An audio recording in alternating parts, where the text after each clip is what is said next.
चारों तरफ सफलता ही सफलता तो देख रहे हैं आप। महापंचायत पर हमें, राज्यों में हमें, पंचायतों में हमें, दिल्ली बॉर्डर पे हमें, चारों तरफ तो फैलते जा रहे हैं किसान आंदोलन। और क्या चाहिए, यही तो सफलता है। लेकिन हरियाणा और उत्तराखंड में कुछ किसान देख रहे थे कुछ यहाँ पे नया होने वाला है, सरकार गिरेंगी, लेकिन वहाँ तो मुख्यमंत्री चेंज कर दिए उत्तराखंड में, और वहाँ सरकार और मजबूत हो गई हरियाणा में भाजपा की। देखिए, ये मजबूती नहीं होती, ये होता है कि भाजपा के अंदर एक सिस्टम है। अगर कोई गुलामी करेगा उसको ही अपने प्रतिनिधि मंडल में रखेंगे, उसको ही ये सीएम बनाएंगे, उसको ही ये पीएम बनाएंगे। जिन व्यक्तियों ने गुलामी को अस्वीकार करना चाहा उनको उतार दिया, और जिन्होंने चाहा उनको वापस बैठा दिया नए चेहरे निकाल के। ये तो आरएसएस का पहले से चेहरा है, इसलिए तो हम कहते हैं राष्ट्रीय शोषण संघ है, ये देश का शोषण कर रहा है आज। अच्छा सर, पश्चिम बंगाल में जिस तरह से घेरा जा रहा है ममता बनर्जी जी को, किस तरह से देखते हैं आप उनकी चुनावी राजनीति को? मैं उन लोगों को ये कहूँगा जो लोग नारी सम्मान के नाम पे बड़ी बड़ी बातें करते हैं, बड़ी बड़ी बातें हाँकते हैं, आज उनको देखना होगा कि एक नारी से लड़ रहा है पूरा का पूरा बीजेपी, और पूरी की पूरी सरकार एक नारी से लड़ रही है, और एक नारी ने चक्के चटा रही है। कितनी बड़ी बात है, एक नारी से। क्योंकि आप वहां जाकर जब जय श्री राम का नारा बुलंद कर देते हैं तो इसका मतलब है आप नारी का अपमान कर देते हैं, क्योंकि सीता को साथ रखकर जय सीताराम बोलना चाहिए, ना कि जय श्री राम। तो ये लोग पाखंडी लोग हैं, ये पाखंडवाद की कोख में चले जाते हैं। कभी राष्ट्रवाद, यार राष्ट्रवाद होता क्या है जहां राष्ट्रीयकरण किया जाए। आज आप देखिए, बैंकें कल से स्ट्राइक पे आ रहे हैं निजीकरण के विरोध में, मतलब बैंकें भी दुखी हो गए हैं, मतलब धीरे धीरे देश दुखी होता जा रहा है। क्योंकि हमारे यहाँ सरदार वल्लभ भाई पटेल, नेहरू, ऐसे लोगों ने मिलकर 567 रियासतों का राष्ट्रीयकरण कर देश बनाया था, एक संविधान बनाया था बाबा भीमराव अंबेडकर ने, जहां पर अटल बिहारी वाजपेयी जैसे नेता भी प्रधानमंत्री बने, सबको समानता का अधिकार मिला था। आज उस समानता के अधिकार को ये डुबा रहे हैं। और लेकिन पांडे जी, क्या स्मृति ईरानी या कंगना रनौत नारी नहीं है इस देश की? वो महिला नहीं है तो भैया ये ममता को नारी कह रहे हैं, महिला कह रहे हैं। वो अगर उस नारी का इतिहास जानेंगे तो वो नारी जिस जगह से जिस स्थिति से उतरी है, मुझे लगता है वहां पर कोई और होता तो सुसाइड कर लेता। हर व्यक्ति जानता है ममता दीदी के साथ क्या हुआ था, और आज उनने आज का उदाहरण पेश किया है कि कोई व्यक्ति इतना परेशान होने के बाद भी मुख्यमंत्री बनकर आज चप्पलों में चलती हैं, सादा धोती पहनती हैं। अगर स्वदेशी देखना है किसी को तो ममता दीदी के रूप में आप स्वदेशी के रूप में दे सकते हैं। बाकी गाल बजाने वाले बहुत लोग हैं स्वदेशी के नाम पे जो चल रहे हैं देश में। पांडे जी, आपने भी बात करी है चप्पल वाली। हाँ। एक कार्टून आ गया है मीडिया में, हाँ। वो ममता बनर्जी यहाँ हवाई चप्पल पहने हुए हैं और एक भगवाधारी उनकी चप्पल पे पैर रखता है और उनकी चप्पल टूट जाती है। क्या दर्शाता है ये पूरा दृश्य कार्टून का? ये कार्टून का दृश्य ये दिखाता है कि भगवा आपको तीसरी बार छलने आ चुका है इस देश में।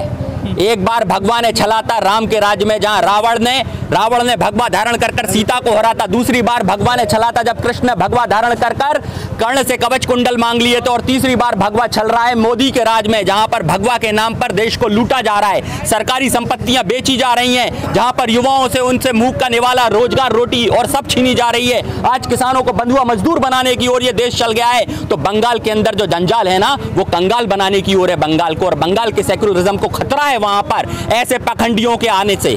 समझना होगा वहां के लोगों को, जो व्यक्ति एक नारी को हराने के लिए लगे हैं वो नारी का आप सम्मान नहीं कर सकते। मुझे तो यूपी के जो बाबा योगी है ना, वो मानसिक रोगी है, इतना बड़ा मानसिक रोगी है कि जो वहां पर जाकर नारा दे रहा है बेटी बचाओ, जिसको पता होना चाहिए उसके शासनकाल में ही बेटी बचती नहीं है, आधी रात को बेटी जला दी जाती है, रेप हो जाता है। इसके बाद बेटी असुरक्षित है यूपी में, जातवाद की बू आने लगी है यूपी में। ऐसा यूपी जैसा अगर प्रदेश अगर ये जाएंगे और बंगाल को बनाएंगे तो मुझे नहीं लगता बंगालियों को ये समझ आएगा, क्योंकि बंगाली सेक्युलरिज्म को बहुत अच्छे समझते हैं। क्योंकि ये वो जगह है जहां से नेताजी सुभाष चंद्र बोस निकलते हैं, रविंद्रनाथ टैगोर निकलते हैं। नेताजी सुभाष चंद्र बोस जिन्होंने देश का राष्ट्रीयकरण किया था, उन्होंने भी देश का राष्ट्रीयकरण करा था, और आजाद हिंद फौज का हमें अता पता नहीं है। उन नेताजी के जहां पर 60% मुसलमान होते थे उनके उसमें फौज में, और 40% हिंदू थे, तो एक जबरदस्त उदाहरण था नेताजी की फौज। तो यार उन नेताजी के देखो, नेताजी का एक नारा था जय हिंद।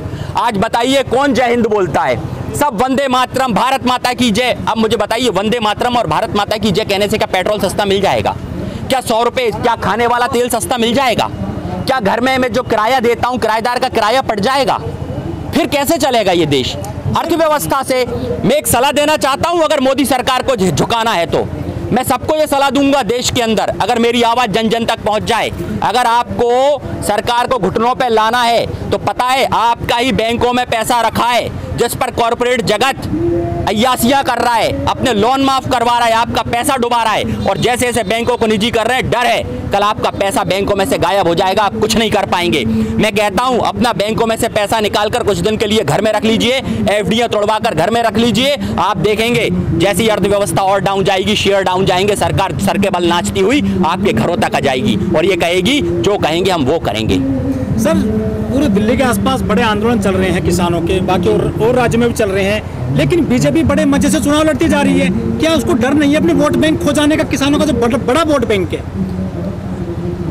कैसे कह सकते हैं ऐसे पाखंडियों के विषय में, क्या कह सकते हैं, मुझे तो समझ में नहीं आता। क्योंकि क्या है, कहीं ना कहीं इसमें हमें समझना होगा, विकासशील देश यूरोप जहाँ पर आज ईवीएम बैन कर दी गई क्योंकि ईवीएम मैनिपुलेट की जा सकती है, ये यूरोप मानता है, तो हमें भी ये बैन कर देना चाहिए ना ईवीएम। कहीं हो सकता है ईवीएम में मैनिपुलेशन करने का उनका मन हो सकता है, तो ईवीएम के जरिए वो जीत हासिल कर सकते हैं, क्यों नहीं कर सकते? क्या देवबंद इसका उदाहरण नहीं है? देवबंद में 95% मुसलमान थे, जहां से कभी आज तक जिंदगी में बीजेपी नहीं जीती, जहां से 200 से ऊपर वोट नहीं पड़े बीजेपी को, और वहां सीट एक तरफा निकल जाती है। सर आम आदमी ईवीएम के खिलाफ बोल रहा है बड़े आराम से, लेकिन जो आराम से नहीं, पूरे मन से जो बड़ी पॉलिटिकल पार्टीज है, चाहे विपक्ष हो चाहे और विपक्षी पार्टियां राज्यों में सत्ता पक्ष के अलावा, वो कहीं इसका विरोध करती नहीं दिखती सड़क पर, क्योंकि उनको भी वो व्यवस्था चाहिए ना। उनने मोदी जी से सीख लिया कि 70 साल की कमाई 7 वर्ष में उड़ाई, आज मोदी ने 7 वर्ष में सब उड़ा दिया। अब वो देख गए, सीख गए वो लोग भी कि सत्ता को इस तरीके से नुकसान पहुंचाया जा सकता है, क्योंकि दूसरी पार्टियों को भी इसका बेनिफिट मिलने वाला है, तो वो क्यों चाहेंगे? मैं तो कहता हूं जितनी सरकारी संपत्ति जो लोग खरीद रहे हैं उन पर भी कार्रवाई होनी चाहिए। जो सरकारी संपत्तियां गई हैं, आज बेची गई हैं, उन्हें आने वाली सरकार ये कह दे एक बार खुले मन से उन्हें हम जब्त करेंगे, तो देश की सत्ता बची आएगी, सरकार बच जाएगी, आम जनता बची आएगी। ये मैं पूरे मन से कह रहा हूं, अगर सरकार बचाना है, देश की जनता को बचाना है, तो सरकारी संपत्तियों को बचाना बहुत जरूरी है, बहुत जरूरी है।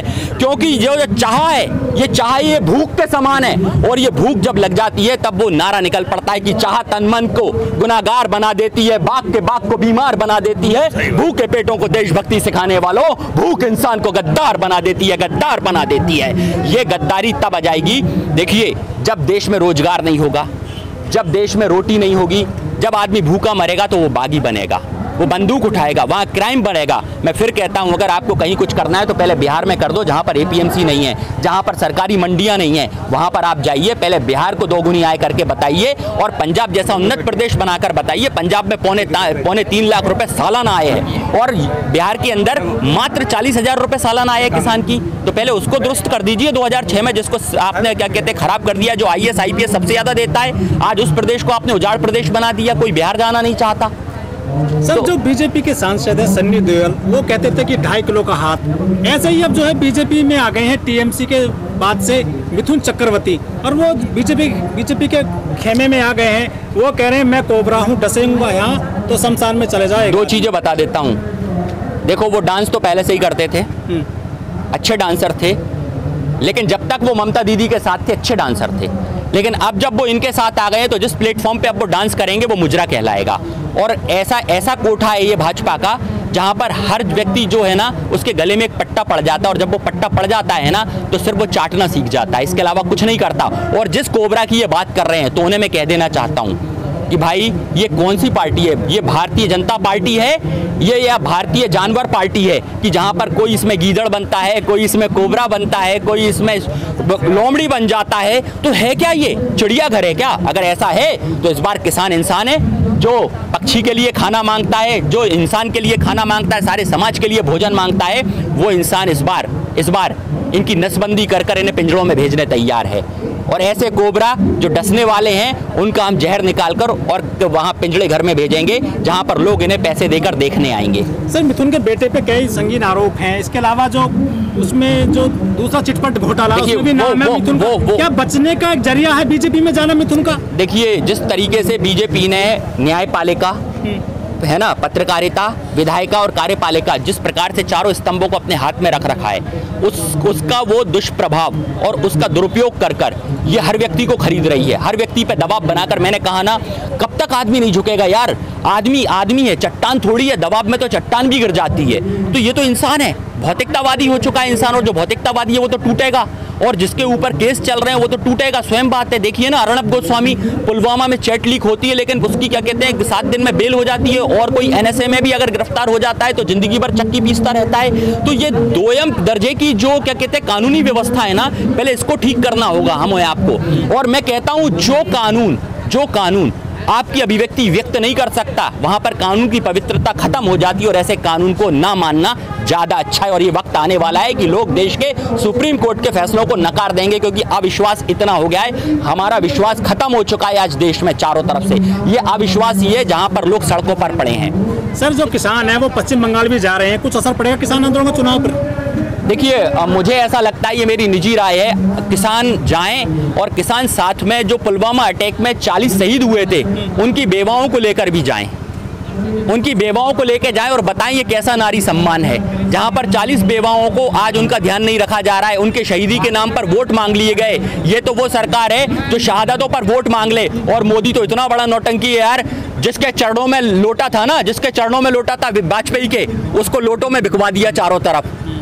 समझ रहे हो? जिसके चरणों में लौट गया उसको लोटों में बंटवा दिया, और जिसको गले लगा लिया उसके पीछे छुरा घोंप दिया। ये तो वो व्यक्ति है, और ये इतना बड़ा पनौती है, ये पूरे विदेशों में घूम के आया, सब जगह महामारी फैलाया कोरोना नाम की।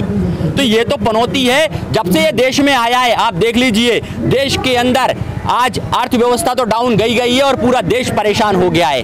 ये पनौती है, इस पनौती को इस बार उतारना जरूरी है।